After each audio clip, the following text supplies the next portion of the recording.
বাংলাদেশ দখল নিতে পারে সেনাবাহিনী, নির্বাচন না দিয়ে যে কোনো সময় দেশ ছেড়ে পালাতে পারেন প্রধান উপদেষ্টা ডক্টর ইউনূস। আপনারা দেখতে পাচ্ছেন লক্ষ লক্ষ আওয়ামী লীগ কর্মীরা ঢাকায় একত্রিত হচ্ছে এবং তারা ভয়াবহ রূপ নিয়ে কিন্তু এইখানে তারা অবস্থান নিয়ে। ইউনূসের কোনো মিডিয়া আছে নাকি? কোনো মিডিয়া প্রফেসর ইউনূসের চোদে নাকি? প্রফেসর ইউনূসের সরকারকে কেউ চোদে না, আমরা সামলাই, ন্যারেটিভ আমরা তৈরি করি। শুয়োরের বাচ্চা, ওর শাটার হাড্ডি ভেঙে দেবো বাংলাদেশে যেদিন আমি আসবো। আমি সব কয়টা লিস্ট নেই রাখবো। তীব্রতা আর গালিগালাজের বাম্পার ফলন এখন বাংলাদেশের রাজনীতিতে। প্রতিপক্ষ নেতার চরিত্র হননই এখন রাজনীতির যেন নতুন স্ট্র্যাটেজি। সাথে বোনাস হলো দল নিষিদ্ধ করার বিশেষ কবিরাজি ফর্মুলা। পুলিশ হত্যা করলো, সেনাবাহিনী চেয়ে চেয়ে দেখেছে। এখন আবার সেনাবাহিনী প্রধানের এই বক্তৃতা দেখে আজকে আবার কিছু আওয়ামী লীগের যারা সমর্থক তাদের ফেসবুকে দেখলাম যে তারা অনেক নরম এই সেনাবাহিনী প্রধানের প্রতি। আসলে হয় কি, বাঙালি আপনার by nature they are very weak in administration. আমাদের অন্তর্বর্তী সরকার, ডক্টর ইউনূসের সরকার এই মুহূর্তে লাইফ সাপোর্টে আছে। যে কোনো মুহূর্তে ফুস দম ফুরিয়ে যেতে পারে। এই মুহূর্তে অন্তর্বর্তী সরকার সংকটাপন্ন। এই মুহূর্তে অন্তর্বর্তী সরকারের পায়ের নিচের মাটি সরে গেছে, যে কোনো মুহূর্তে ধস নামতে পারে। আসসালামু আলাইকুম রহমতুল্লাহ, সবাই কেমন আছেন? আশা করি সবাই অনেক অনেক ভালো এবং সুস্থ আছেন। সবাইকে স্বাগতম জানাচ্ছি আমাদের আরেকটি নতুন ভিডিওতে। প্রতিদিনের মতো আমি আপনার মাঝে শরিয়ত ফারুকী। দর্শক, আজকের ভিডিও টাইটেল এবং থাম্বনেল দেখে বুঝতে পেরেছেন দেশে যে রাজনৈতিক চলমান পরিস্থিতি চলতেছে তার এই ধারাবাহিকতায় আজকের ভিডিওটা আপনাদের মাঝে তুলে ধরার চেষ্টা করেছি। যেখানে আপনারা ভিডিওর শুরুতে বেশ কয়েকজনের বক্তব্য শুনেছেন এবং বেশ কয়েকটা প্রতিবেদন দেখেছেন, যে প্রতিবেদনগুলো দেখে বুঝতে পেরেছেন আজকের ভিডিওটা কতটা গুরুত্বপূর্ণ হতে চলেছে। আজকের ভিডিওটা মাধ্যমে যে দেশের যে রাজনৈতিক চলমান পরিস্থিতি চলতেছে সে সম্পর্কে আপনারা বেশ কিছু তথ্য জানতে পারবেন এবং দেশের যে রাজনৈতিক যে পরিস্থিতি চলতেছে সেটা সম্পর্কে অনেক বিষয় জানতে পারবেন। তো দর্শকের বিষয় নিয়ে আর বেশি বিস্তারিত না বলে আমরা সরাসরি মূল ভিডিওতে চলে যাচ্ছি। তার আগে ছোট্ট একটি অনুরোধ জানাতে চাই, যারা ফারুকী অনলাইন ইউটিউব চ্যানেলটিতে এখন তো চ্যানেল সাবস্ক্রাইব করে সাথে থাকবেন। যারা ইতিমধ্যে সাবস্ক্রাইব করেছেন তাদেরকে অসংখ্য ধন্যবাদ। যারা সাবস্ক্রাইব করেন তাদের উদ্দেশ্যে একটি কথা বলবো, দেখতে থাকুন, দেখতে দেখতে ভালো লাগবে, ভালোবাসা হয়ে যাবে ইনশাআল্লাহ। দর্শক, আর বেশি কথা না বলে আমরা সরাসরি এখানে ধারাবাহিকভাবে ভিডিওর বাকি অংশগুলো একটু বিস্তারিত দেখে আসবো। আমরা সামলাই, ন্যারেটিভ আমরা তৈরি করি। শেখ মুজিবকে নিয়ে শোক গাথা, শুয়োরের বাচ্চা, ওর শাটার হাড্ডি ভেঙে দেবো বাংলাদেশে যেদিন আমি আসবো। আমি সব কয়টা লিস্ট নেই রাখছি। শুয়োরের বাচ্চা, সিরাজ শিকদারকে হত্যার বদলা তোকে দেওয়া হবে। শুয়োরের বাচ্চা, হারামজাদা। আমি এই ব্যাপারে একটু, যারা শেখ মুজিবকে নিয়ে খুব আবেগ তাড়িত হচ্ছেন, আমি আপনাদেরকে বিনয়ের সাথে একটি বিষয় বলতে চাই। সেটা আমার বলা দায়িত্ব। সেটা হচ্ছে যে শেখ মুজিবকে নিয়ে যদি আবেগ তাড়িত হন তাহলে শেখ মুজিবের সমস্ত কুকীর্তির দায় আপনাকেই নিতে হবে। এবং আপনাকে যেই কুকীর্তির দায়টা আমি দিতে চাই সেটা হচ্ছে সিরাজ শিকদারকে পেছন থেকে গুলি করে হত্যা করা। নিরস্ত্র সিরাজ শিকদারকে হত্যা করেছে শেখ মুজিব, এইটার দায় নিতে হবে। সিরাজ শিকদার আমার নেতা, আমি আপনাকে এইটার জন্যে এর শাস্তি আপনাকে আমি দেব। শেখ মুজিবকে, সিরাজ শিকদারকে হত্যার দায়ে এই শাস্তি আপনাকে আমি দেব। সিরাজ শিকদার আমার নেতা, আমার নেতাকে হত্যা করার দায় আপনাকে নিতে হবে। শাটার হাড্ডি ভেঙে দেব হারামজাদা। শেখ মুজিবকে নিয়ে শোক গাথা, শুয়োরের বাচ্চা, ওর শাটার হাড্ডি ভেঙে দেব বাংলাদেশে যেদিন আমি আসবো। আমি সব কয়টা লিস্ট নেই রাখছি। শুয়োরের বাচ্চা, সিরাজ শিকদারকে হত্যার বদলা তোকে দেওয়া হবে। শুয়োরের বাচ্চা, হারামজাদা। না, তবে দাদা ধরেন এখন একটা নতুন ন্যারেটিভকে সামনে আনা হচ্ছে যে ধরেন হাসিনা পলাতক। আমরা তো আসলে হাসিনা না, কিন্তু শেখ মুজিবের অবদান তো অস্বীকার করা যাবে না। শেখ মুজিবের অবদান, আমার নেতাকে হত্যা করছে, শাটার হাড্ডি ভেঙে দেওয়া হবে, শাটার হাড্ডি ভেঙে দেওয়া হবে। তুমি শেখ মুজিবকে যদি দাদা এই জিনিসগুলো নিয়ে দাদা মামলা হওয়া উচিত, আইনগতভাবে তার মরণোত্তর বিচার হওয়া উচিত। এই যে 30,000 জাসদের নেতা কর্মীকে হত্যা করা, তার 15,000 হত্যা করা, তার আমি জাসদ করি না, আমি কমিউনিস্ট ছিলাম। সিরাজ শিকদার আমার নেতা, আমার নেতাকে মারার বদলা আমি নেব। শুয়োরের বাচ্চা। এবং তার এটা তো তার বক্তব্যই আছে, সে বলেছে কোথায় আজ সিরাজ শিকদার, তার মানে সে মেরে বুক ফুলিয়ে তারপরে সংসদে দাঁড়িয়ে বলেছে যে সে খুন করেছে, এই হত্যার সাথে সে জড়িত, এবং সেটা বাংলাদেশের প্রথম ক্রস ফায়ার। অতএব এগুলোর মরণোত্তর বিচার হওয়া উচিত। এবং যারা আজকে এগুলো করছে এরা তো আসলে মানে শেখ মুজিবের জন্য কান্দে না, এদেরকে পয়সা দেওয়া হয়েছে, এর মধ্যে কিছু আসে চামড়া ব্যবসায়ী, পয়সা পেছন দিয়ে হান্দায় দেওয়া হবে ওই সময়, চামড়া ব্যবসায়ী, পয়সা পেছন দিয়ে হান্দায় দেওয়া হবে। টাকা দিলে সব করতে পারে। ইলিয়াস, এখানে আরেকটা বিষয় আমি যেটা শুনলাম, যে টাকা যেমন আছে, আবার কোন শিল্পী কোন জায়গার তাদেরকে ব্ল্যাকমেলও করা হচ্ছে। জানেন হাসিনার কিন্তু এটা একটা ভালো অস্ত্র ছিল, যে চরিত্র হনন এবং ব্ল্যাকমেলিং এর বহু কিছু, তো ওই হুমকিও দেয়া হচ্ছে, টাকাও দেয়া হচ্ছে। তো এই ন্যারেটিভসটা থেকে এটা নিয়ে আসলে মানে আরো কিছু কাজ করা দরকার, যে এই যে আমরা তো হাসিনাকে পছন্দ করি না, আমরা তার এইসব কনক ভাই একটা জিনিস বলি কনক ভাই, ধরেন 32 নম্বরের সামনে একটা মহিলা আসলো, এক হুজুর আসলো ফাজলামি করার জন্য, জাস্ট ফান করার জন্য, সে বলছে যে আমি 2টা খতম দিয়েছি। তার সেনাপ্রধান জেনারেল ওয়াকারুজ্জামান তিনি কিন্তু একটি প্রজাতন্ত্রের গুরুত্বপূর্ণ পদে আছেন, সুতরাং তিনি ইচ্ছা করলেই অনেক কথা বলতে পারেন না। সেনাপ্রধান কিন্তু রাজনীতিবিদ নন, সুতরাং রাজনীতিবিদরা যে ভাষায় কথা বলে তিনি তা বলতে পারেন না। এই কারণে তার বক্তব্যে আমরা যেরকম মানে জ্বালাময় আশা করেছিলাম সেই রকম জ্বালাময় হয়নি, কিন্তু তিনি সহজ কথায় তার দায়িত্বের মধ্যে থেকে তিনি কিন্তু কিছু কঠিন বার্তা দিয়েছেন। কি সেই বার্তা? আকল মানকে লিয়ে ইশারাই কাফি। এখন সে আকল মানরা যদি বোঝে তাহলে তো বোঝেনি। সেনাপ্রধান কিন্তু এই যেটা গুপ্ত সরকার আছে, গুপ্ত সরকার বলতে হচ্ছে সরকারের ভিতর আরেকটা সরকার, গুপ্ত সরকার, যারা চায় নির্বাচন না হোক, যারা চায় দেশটাকে একটা অস্থিতিশীল করতে, যারা চায় নির্বাচন না করে আওয়ামী লীগ তো গেছেই, বিএনপিকেও তাড়িয়ে দিয়ে নির্বাচন ছাড়া একটা বিপ্লবী সরকার গঠন করে চালিয়ে দিতে। তো এটা হচ্ছে একটা গুপ্ত সরকারের লক্ষ্য।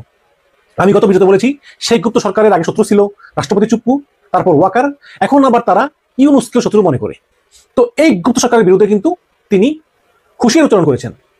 যেমন তিনি বলেছেন যে ইতিমধ্যেই জাতীয় নির্বাচনের তারিখ ঘোষিত হয়েছে এবং সরকার তার অনুষ্ঠানের ব্যাপারে বদ্ধপরিকর, মানে ফেব্রুয়ারিতে নির্বাচনের ব্যাপারে সরকার বদ্ধপরিকর।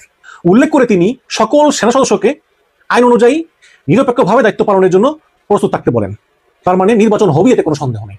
তাহলে এই যে দেখেন, নির্বাচন হতে দেওয়া যাবে না, নির্বাচন পিছিয়ে দেওয়া হবে, নির্বাচন হবেই না, আমরা এরকম অনেক অনেক কথা শুনেছি এবং এইসব কথাগুলো কিছু কিছু কিন্তু আওয়ামী লীগ লোকেরাও বলে, আবার এনসিপির লোকেরাও বলে, আবার জামাতের লোকেরাও বলে। তো এই সমস্ত কথাগুলি কিন্তু আমরা অনবরত শুনছি এবং বাজারে একটা কথা প্রচলিত আছে যে ফেব্রুয়ারিতে কোনো মতে নির্বাচন হবে না, এবং অনেকে কিন্তু নির্বাচন চায় না, কারণ তারা মনে করে যে যদি নির্বাচন হয় তাহলে তারা ভোটে জিততে পারবে না, ক্ষমতা চলে যাবে বিএনপির কাছে। আবার এও মনে করে যে প্রশাসনের সবই কিন্তু এখন বিএনপির কথা শুনে, সুতরাং বিএনপি লেভেল প্লেইং ফিল্ডে এগিয়ে আছে, সুতরাং ইলেকশন হতে দেওয়া যাবে না। কিন্তু আপনারা জানেন যে ওয়াকারুজ্জামান তিনি কিন্তু এই বক্তব্যটা খুব সুন্দরভাবে দিয়েছেন এবং যাতে কোনো বিতর্কের সৃষ্টি না হয়। তার আগের বক্তব্যটা কিন্তু প্রচুর বিতর্কের সৃষ্টি করেছিল। যেমন আগের বক্তব্যে তিনি বলেছেন যে তিনি মিয়ানমারের যে মানবিক করিডোর তার বিরোধিতা করেছেন, চট্টগ্রাম বন্দরের কন্টেইনার ম্যানেজমেন্ট যে বিদেশিদের হাতে তুলে দেওয়া হবে তার প্রতিবাদ করেছিলেন। তিনি বলেছিলেন যে এই সমস্ত কাজগুলো শুধু একটা নির্বাচিত সরকারের পক্ষেই করা উচিত। তো এই সমস্ত বিভিন্ন কথা তাকে যথেষ্ট বিতর্কিত করেছিল, কিন্তু এইবার ভাষণে তিনি একদম খুব নিরিবিলি এবং সতর্ক ছিলেন। কিন্তু যতই নিরিবিলি হন, সতর্ক হন, তিনি যে ডিটারমাইন্ড বাংলাদেশে একটি গণতান্ত্রিক সরকার প্রতিষ্ঠায়, তিনি যে ডিটারমাইন্ড, এতে কোনো সন্দেহ নেই। সুতরাং সেনাপ্রধানের বক্তব্যে গুপ্ত সরকারের আশা ভরসা সব শেষ হয়ে গেল এবং তিনি প্রায় 38 মিনিট বক্তব্য রাখেন এবং পরে 1 ঘন্টা অফিসারদের প্রশ্নের উত্তর দেন।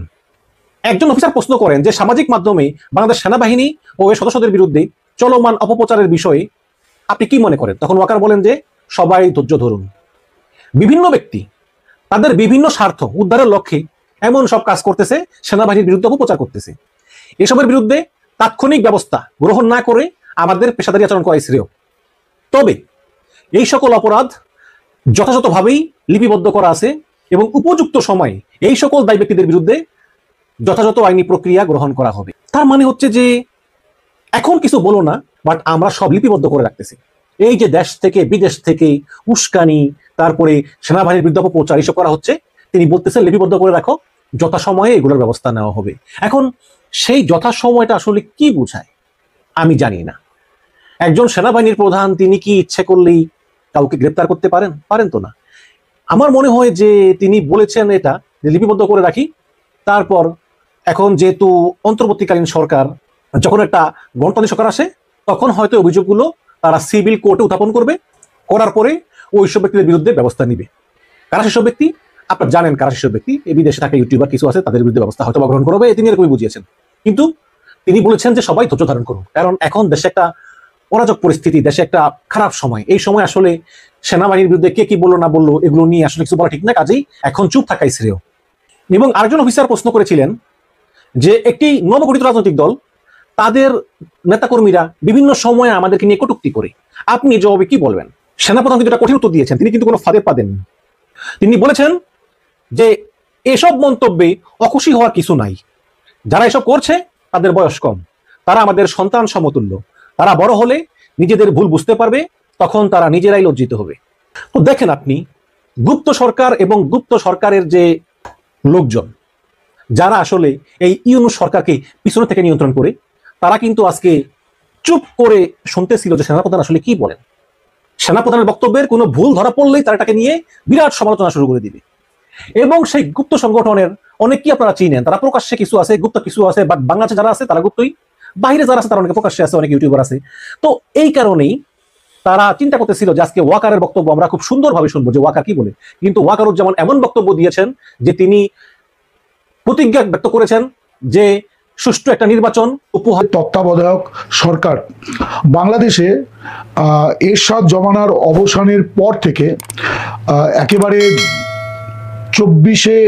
5ই আগস্ট 2024 এই যে সময়সীমা, যে সময়সীমার মধ্যে গণতান্ত্রিক সরকার, নির্বাচিত সরকার রাজ করলো, এই সময়সীমার মধ্যে যে রাজনৈতিক ব্যবস্থা নিয়ে তুমুল বিতর্ক, রাজনৈতিক বিবাদ, সংঘাত, হরতাল, ধর্মঘট, রাজনৈতিক হত্যা, মারামারি, কাটাকাটি অনেক কিছু হয়েছে, তা কিন্তু এই তত্ত্বাবধায়ক সরকারকে কেন্দ্র করে।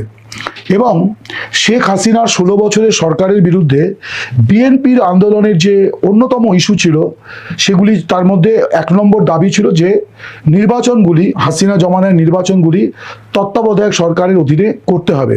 এটাই বিএনপির অন্যতম দাবি ছিল, যে দাবি শেখ হাসিনার সরকার মানেনি।